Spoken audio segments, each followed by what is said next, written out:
Libre namang parcel. Tanawin nato kung legit. Para ni sa asma.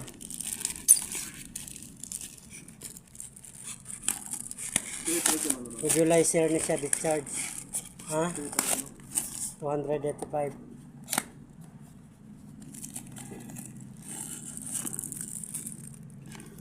Saan eh? Hose niya? Ay, okay. Nakasakto. Dili ni mo ibutang ang iyang kuan. Yan ni mo ibutang ang iyang tambal. Dire gani. Sa taas. Okay guys, legit man diya. Lagi na ako. Kuan. Discharge niya siya. Asang charger na ni?